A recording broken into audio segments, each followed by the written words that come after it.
Welcome back to Property Play. I'm your host, Elena Saradidis, and today I have Karen Yolevski with me. She was the COO of LePage Canada, and now she is the CEO of Carson Dunlop.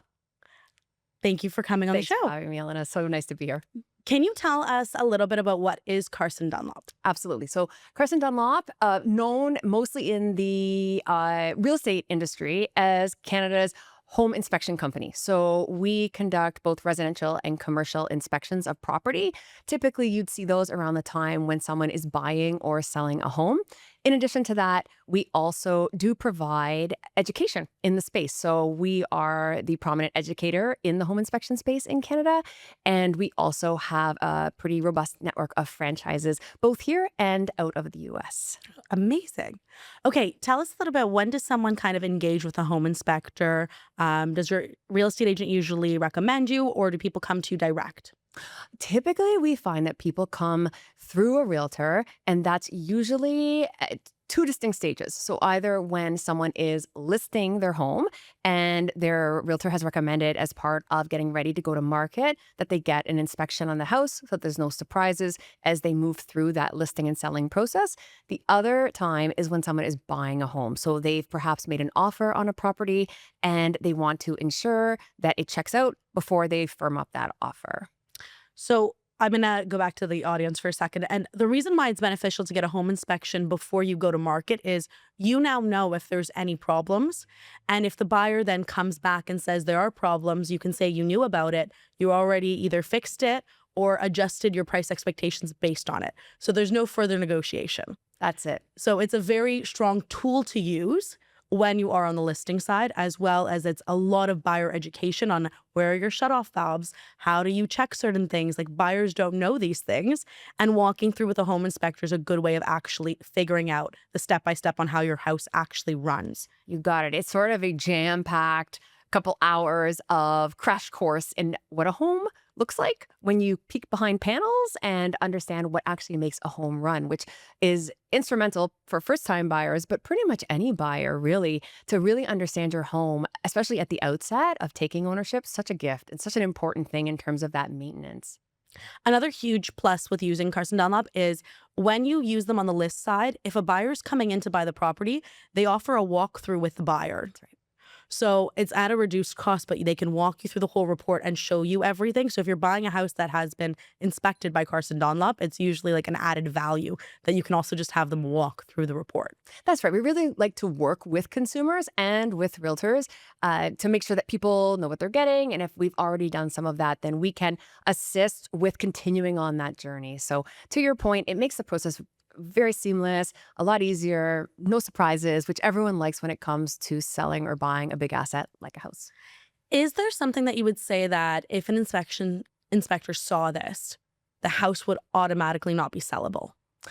No, and that's a common misconception about inspections. People think that inspections are a test of some sort, right?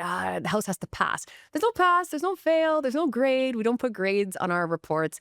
What we do is give a status on the house in that moment in time so that you can make informed decisions. Sometimes those decisions are how much money would it take to get this house into the place where I'd want it to be comfortable, or as a stepping stone, beginning renovations as an example, what needs to be done to ensure that we've got a good base on which to work with. But there's not something that you'd call out and say, well, the house is unsellable. It may be, well, this house needs a bit of work, or more common, this house is going to require ongoing maintenance. That's every house. And this is how long we think the roof has left. And this is how much wear and tear we're seeing in some of the other systems. So there's really good information about that also packed into the report. I find that a lot of people panic when they see, like, how long should your furnace be around? How long should your AC be around? And they're like, end of life, end of life. And then the consumer kind of panics because they're like, oh my God, it's going to break tomorrow. Fair, right? That people get nervous when they think about big ticket items in their house. And the thing to remember is that, one, knowledge is power when it comes to this stuff, right? You don't want to make an assumption that you're buying brand new appliances when they're not, right? Maybe they look like they're really in good shape, and that's great if they are, but it's very possible that they've got some years on them. And based on averages, we would give you how much life expectancy is left based again on those averages. Now, it doesn't mean that everything's going to break instantly at that time, but it is really good to know so that you can do pre-planning as a homeowner, right? Those bigger ticket items, you don't want them to catch you by surprise. You want to know when they're coming so that you've been able to prepare. I think what we also should tell people is things catch people by surprise all the time. Something can be completely new and still break. Absolutely. But it's, again, knowledge is power. And the more you know about what's going on with your home, the more you can better prepare for what you need. On the maintenance side, because we are heading into winter, and I don't know if you guys provide this, but I might have just added a new pillar. Do you guys offer winterizing people's homes, or like a crash course on how to winterize people's homes? Interesting. So we don't offer that. We have a sister company that does do property management. So things like shoveling the snow, which people despise, especially in cities like Toronto. But certainly we are, as an educator in the space, very interested and keen on bringing more education, not just to home inspectors, but also to homeowners, right? And people that serve homeowners, like realtors. So being able to provide those additional services. Yeah, like you said, you might have created a additional pillar for us, a goal for 2026. I like it. I was like, what do you mean? We're going to have an inspector inspect one of our houses, and then we'll do how to winterize your home series. This is what's going to happen. I love it. Karen's agreed to it. She's like, no.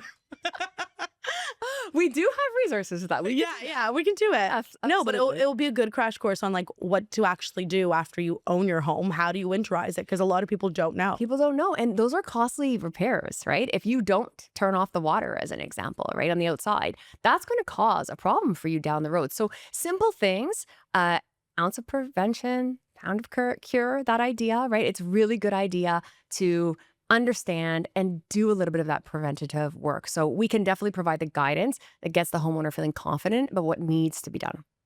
So how much does a home inspection actually cost? On average, so if you think about your typical, we'll say a typical Toronto home, so 2,500 square feet or below, usually around $600.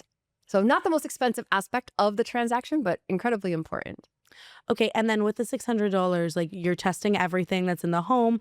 Are you also checking for like water damage? Are there thermal scanners? Like what's included? Yeah. So a typical home inspection is going to be looking at the 9 systems of the home. So we're going to be looking at the roof. We're going to be looking at the foundation, all the systems that make the home go. What is not looked at, and this is really important, people tend to think we do have X-ray vision, and we do not, right? We can't see behind the walls. We can only see what is visible. So an inspection is a visible inspection of the systems that make the home run and that you would be expected to maintain as a homeowner, and tend to be the most costly to repair. And that's really key, right? So we're looking for those bigger ticket things that might catch you by surprise down the road. Okay, perfect. And is there any warranties that come with the inspection? Is there anything that you can add on? Yeah, so we do at Carson Dunlop offer a warranty product, and there's some peace of mind with that, right? So there's sort of 2 things that operate with that warranty. One is particularly for when a home is on the market. There's this period of time where the home is listed, and you might have got that pre-listing inspection, and now the home's going to take some time to sell and then some time to close, right? You sell a home, but then it doesn't close sometimes for a couple of months. There is a warranty product that can operate during that period of time. So something goes wrong with, let's say, an appliance during that period of time, that warranty kicks in. And there's the opportunity also to extend that warranty for the buyer after closing, so that the buyer can continue on with the peace of mind around some of those items in the home, those bigger ticket items that tend to cause concern if they were to break. Okay. When it comes to purchasing a property, I'm assuming you'd rather have the home inspection done before you go firm on the agreement. We always recommend that you do a home inspection. You know where I'm going with this. Yes. It has been in the past challenging. We know that when we went through the market boom during the pandemic, that sometimes people were rushing home inspections prior to putting in offers. Some people were forgoing inspections completely. And it is essentially like driving to a destination without GPS. Like you might get there, you will likely get there, but it's going to have some bumps. Likely you might get lost, you might catch some surprises. You're not really sure what you're going to get at the end of that. And that's what we're trying to avoid with the home inspection. So during that boom of a market, I remember talking with clients about like, we don't have time to get one. If you need one, there's not really much we can do if we go in with a firm deal. But let's do one after you've already bought it, just for your own knowledge. So it's more of a knowledge piece than it is anything else. Like if you want the house, you'll buy it, whether or not there's certain components of it, but you have to factor how to budget for it, how to fix it, how to do whatever. If you go in with the house is falling apart, then there's really nothing that can surprise you in the home inspection. Just go in with that mentality. That's right. And it's interesting because people always tend to think, oh, well, the inspection might kill the deal. And I will tell you, very, very rarely does the inspection kill the deal. And if it does kill the deal, then that is likely a good outcome, even though it might sting at the outset, right? If it was that bad that you had to walk away from that property, then perhaps that wasn't the property for you. But what we do find more often than not is exactly what you said, that the information provided in the home inspection is really where the value is at. Because again, it allows the consumer to not be surprised down the road. It allows them to plan for expenses. All homes operate with expenses, right? You have to have upkeep of a home as a homeowner. So this is pointing you in the right direction so that you can prioritize certain fixes and so that small issues don't become bigger issues, right? You can have a major water damage issue if you don't take care of simple things like keeping water away from the home. So small fixes, bigger savings down the road. Also, I find that if you know about the problem, you can actually go and find professionals that will tell you how much it would cost to repair it. And that gives a lot of peace in mind. Like, I'm sure you know what insole brick is. Mm-hmm. Maybe we tell the consumer what insole brick is, and then I'll kind of tell my story of like what it is and how it affected the transaction. I want to hear your. I want to hear. You want to hear my story? I want to hear your story. Okay. So I had a client. They bought a property. A home inspection was done by Carson Dunlop. Mm-hmm. On the inspection, it had a couple things in it. It had insole brick is on the side of the house. So that is a red flag for some insurance providers. If it covers a lot of your home, Mm-hmm. they might have challenges getting insurance for it.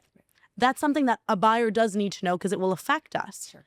But what we needed to know is how much of the house is actually covered. Yes. And how big of a risk is it having it? How much does it cost to actually replace it? How much does it cost to do whatever? And my clients went through the whole process of like, we're panicking. Do we actually want this house? Then they did a lot of research, Mm-hmm. and came back and said, it's fine. We're closing. It's the knowledge. It's not Yes. going to kill the deal, but you want to know what you're getting into. If you love the house, you love the house. Exactly. And that's it. People tend not to have a change of heart about the actual house. If anything, it might be if the repairs are too onerous, logistically, financially, it may be too much, but it's not that the love for the house goes away. That's why it stings when people do have to walk away from a house. They don't want to. So the knowledge is very helpful in terms of that planning and in terms of, like you said, getting insurance, lots of good information there in terms of helping you get that insurance and just planning so that the house is in a place where it's insured. You're feeling great about moving into it. It feels safe on that day of closing or shortly thereafter, that you've taken care of any of those major issues. What are the issues you find in most Toronto homes? Like, what are you finding? So Toronto is somewhat of a mixed bag, but we'd skew more on the older side of homes, right? So with older homes, so particularly you think about the core, you're going to get into, they're not defects. Like I think we sometimes have to think about how we're positioning it. It's just features of the time, right? If a home is from, the 1900s, early 1900s, sort of the 100-year-old plus, it's going to have certain features that you're not going to find in something that was built in the 2000s, right? Definitely. So in there, you're looking at things like the wiring, right? Knob and tube. So that is a big no-no when it comes to insurance. If you're finding knob and tube, you're going to need to get that taken care of before you're going to be able to get insurance. Also, I'm going to tell you, it can be less than 10% in your home. So, and you'll still be able to get insurance. Yes. So that's the part also people get like really freaked out about. They're Yes. like, oh my God, the house has knob and tube. Yeah. Most houses of a certain age might still have it. That's right. And like, there's like tell-alls for if you see like signs that it could be knob and tube. And sometimes it's actually the electrical outlet, like what you're plugging into. It looks like a knob and tube outlet. Right. And then you automatically know it could be a thing. Yes. Also, sometimes like the main floor has been taken care of. The second floor has been taken care of. Like they took all the knob and tube out and then they never fished it up to the third floor. Yes. So like that happens and it's very common. So how much would it cost to actually replace it? Yes. And it's actually not that bad. Exactly. Exactly, right. So it again, the report helps to take some of the fear away from some of these bigger issues that people have read about. Let's throw out another word that people have read about, asbestos. Right? You still find that here and there? Look, and there's a difference. There's asbestos covering your pipes Mhm. because that was used a lot for insulations. And then there's also asbestos in lath and plaster walls. Yes. Like, do you like how I'm, Exactly. should I take the home inspection course? I think feel you like could cook it. no, I think you should choose honestly, it. after you guys presented to us, I was like, I need to take the course because I want to have that other designation. I love it. But lath and plaster wrapping your pipes, a little bit of a bigger issue. Yeah. But lath and plaster, asbestos asbestos, yeah. wrapping your pipes, a little bit of a bigger issue. Asbestos in your walls, in lath and plaster walls, like it's so common. And as long as Exactly. it's not Just disturbed, don't touch it. you're fine. Exactly. What is it going to cost you? A little bit more money if you ever choose to take down the wall. That's right. And there's great remediation for asbestos as an example. That's not going to be the downfall of your home. You're not going to have to demo it because you have some asbestos in the walls, right? It just has a certain methodology to take care of it if you are embarking on a renovation, which sometimes you are in these older homes, Yeah. right? So again, knowing really important. So you're taking precautions. Your trades know you're setting yourself up for a successful renovation if that's going to be the case. You move into newer homes, which we do have some infill type homes in Toronto, or as we move into the suburbs, people tend to think, oh, well, they're new. You don't need an inspection, right? They're up to code, new code, different problems that you're going to see there, right? Sometimes you're seeing moisture issues. There can be insulation issues, particularly you see in attics, issues around insulation. There can be issues with water. Leaking water is a constant problem. It doesn't matter the age of the home. Water damage is something that is prevalent in all types of homes. So even if it's newer, you might be looking for slightly different problems, but there are still things to look out for and things that you want to keep your eye on, again, for that general maintenance and health of your home. Is there like a best kind of weather or a best time of year to have a home inspection done on your home? The best time of year is going to be when the weather's great. And that's because you're not going to have things like snow or ice making things either inaccessible. Think about roofs. If they're covered in snow, you can't really see through them. We try our best to assess. And if we can't, we'll say where we couldn't see it.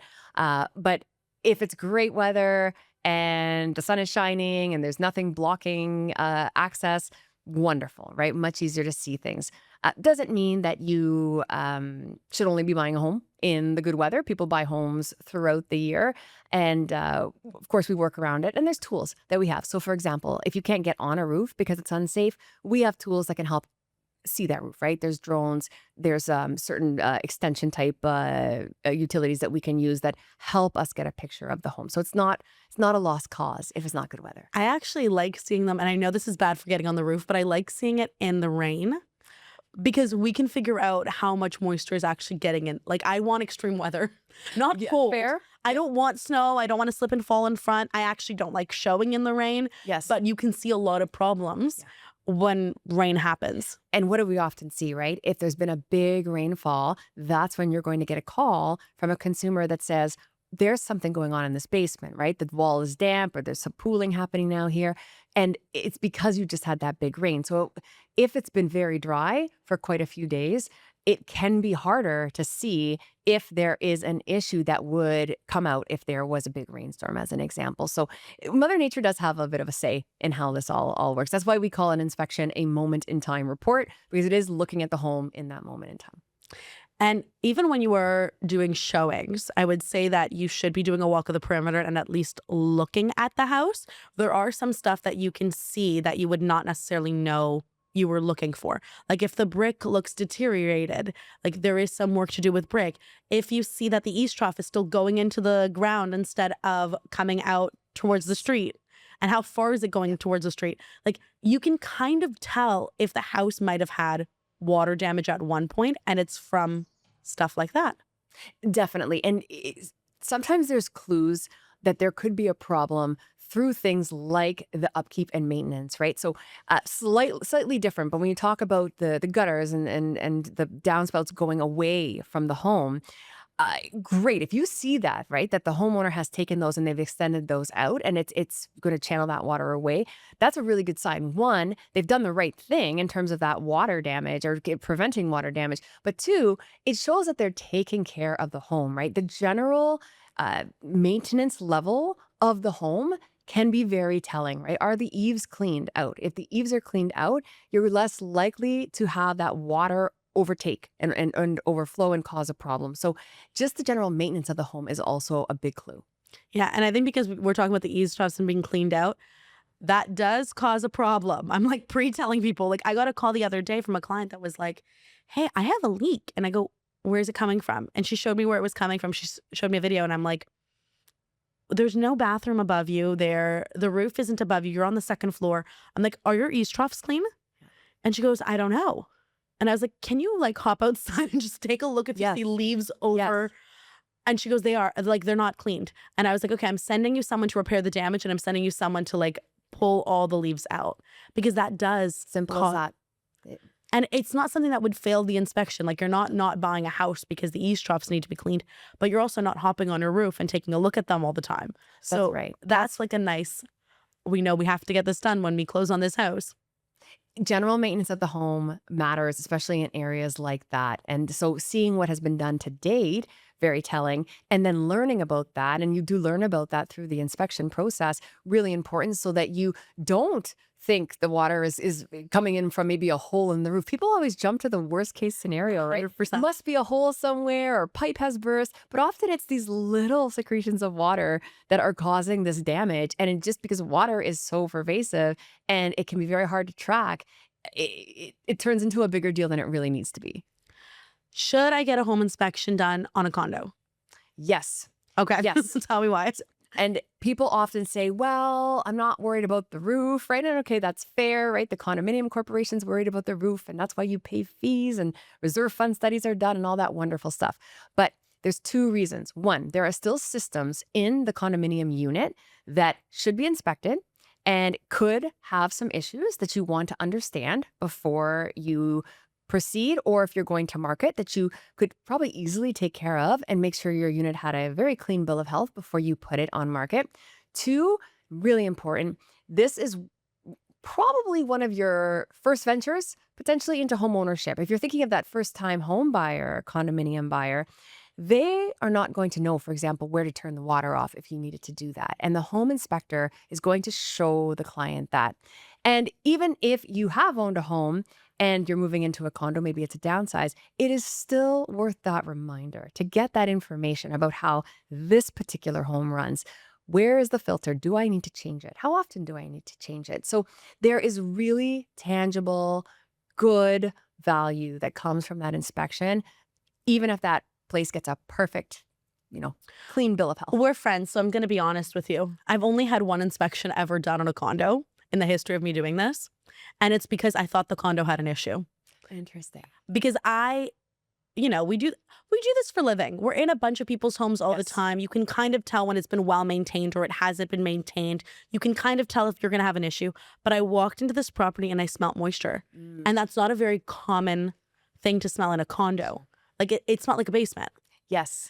And I'm like, there's something wrong with the condo, or it hasn't been lived in so long that no one's been flushing the pipes. Yes. Because there is a smell. Like sometimes it's just the house has been so empty that no one has been flushing or no one has been running the water. And now there's a smell in the pipes, or there's water damage. So we got a home inspection done on that condo Yes. specifically because I had a feeling that it had a water issue. We get the home inspector in, plot twist, no water issue. Oh, interesting. Okay. Nothing was actually wrong with the water. Something was wrong with everything else in that property. And we again, there's warranties. Like Yes. the seller agrees that everything will be in working order, that Yes. whatever may happen. We can go back and ask for a holdback. We can go back and ask for them to fix certain things. Like we can do That's that. right. But in the home inspections report, he tried cranking every single window. Every single window could not crank. Those are actually expensive. Very expensive. Fixing the crank on a window is $500 to $1,000. Yes. It's a condo. Like it's the crank. Someone didn't unhook it before they opened it, and that's why they snapped it. exactly. Yeah. So all three windows were snapped. They tried the appliances, which again, the appliances need to be in working order, but they tested the appliances and the appliances weren't working. We would have figured it out a day or 2 days before closing and then been like, you need to fix out all of this, because we would have done a walkthrough of the property. We would have tested everything to make sure it works. But we found it out before we even had to go firm. So we're like, you need to fix this all and show us proof that you fixed it all before we even get close to closing. Leverage is higher before you have firmed up that deal, right? Once you've firmed it up, then it has to, not to be a real estate nerd here with you, but it has to go to the root of title to not close, right? Exactly. And the root of title is a very narrow category of things that are bigger, unfortunately, than some cranks being broken on some windows. So you can't threaten not to close without serious repercussions as a buyer in that circumstance. And that feels terrible as a buyer. So we actually had one of our property lawyers come and chat with us yesterday, and they were like, you have to close. That exact same sentiment. Like, there is no, we're not closing. Legally, you do have to close. And then it's after the fact of closing that you come after the seller for it in small claims court. Exactly. But again, no one wants to do that. No one. And no one wants to do it over a $400 repair or a $300 repair. Or a $200, like it just doesn't make any sense. So sometimes, yes, like, not sometimes. Knowledge is power in all cases, but when it comes to like knowing your home, whether it is before or after, or like it was a very competitive market and you didn't get one done, sometimes it's nice to just get one done after so you can figure out how your home actually operates. Exactly. It's not taught anywhere, right? If you think about a course curriculum in school, no one teaches this. They're finally starting to teach a little bit about finances, which is great, but they're not solving the equation on how to maintain a home. And that is for younger people, so they're not learning in school. That is for newcomers to Canada. We live in a completely different climate than some other places in the world. So imagine coming here and learning, for example, that there is outside maintenance that has to be done to winterproof a home. Like it's very different, and it's a gap. And we rely on what? YouTube, maybe a little bit now of AI to try to teach us. Okay, AI though is amazing with this. Like I had an issue the other day. We did an inspection. Not an inspection. We were doing the buyer revisit at the end of the day, and I just turned on the washer and the washer started leaking. But it was leaking from that little square at the corner. Oh, yes. Do you know which one I'm talking about? At the bottom. Yep. Yeah. You don't know this stuff until you're a homeowner and have to do it. Yes. And like, I don't know why, but throughout my whole entire life, no one has ever had to clean it. But it happened to my house. Okay. So once upon a time, my washer started leaking. Dan took a photo of it, and it was like, you have to empty this little square because there could be excess water from each load. And he emptied it, and it worked perfectly fine. Yeah. So in we were in the manual. Who reads the manual? No one reads the manual. No one. If you were like me, I didn't read the manual. I'm not reading the manual. Yes. I really like someone to walk me through it and just tell me what I need to know. Yes. As opposed to having to walk through the manual. But we did that, and I was like, guys, it's not even a problem. The washer actually still works. And they're like, what? It's leaking. And I'm like, no, I know the solution. And I was trying to empty it in front of them. Yes. To show them how to do it. And then I ran a load again, and I was like, see, nothing is leaking. Yes. It just needed to be empty. Yes. And by luck, it needed to be empty the day before you need to close. Isn't that always the way? That does work, right? It's the tightening of hoses, clamps, certain maintenance things that appliances bury in the manual somewhere. Thank goodness that we can all figure out how to do those relatively easily now, because otherwise you have to call somebody, and that's not ideal for anybody. No. But honestly, like, I walk people through their homes. I'll show them where their shutoff valves are the day before closing. I'll show them where everything else is. And then I'm also like, if something breaks, or we have a power outage the day before, or something happens, go to the breaker first. Yes. If you can't get it to work after you like try switching off and on the breaker, call me. Yes. Like, I'm usually disaster prevention. I'm like, call me. Then I'll tell you what you need to do, or I'll point you to the right person to be able to fix it. But I would say not everyone is like you in this case. I would just put that out there, that some people just don't have that level of knowledge, or may have not done as many transactions to have seen as many things. So we try to fill a little bit of that gap as well.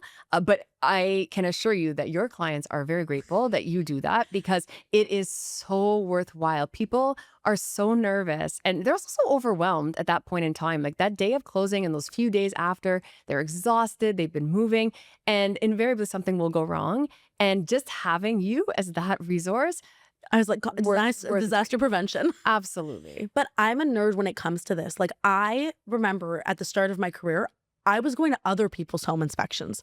I was like to the agent, I'm like, you don't want to go at Tuesday at 4 o'clock? Can I go? And they're like, you want to go babysit the inspector at the listing? And I'm like, yes, please let me go. Yes. And I would sit there and make friends with the inspector. They gave me, like, one of them even gifted me a bunch of the tools because they saw how much of a nerd I was. Great. Like, to check if it was grounded, to check if it was knob. Like, I'm like, this is amazing.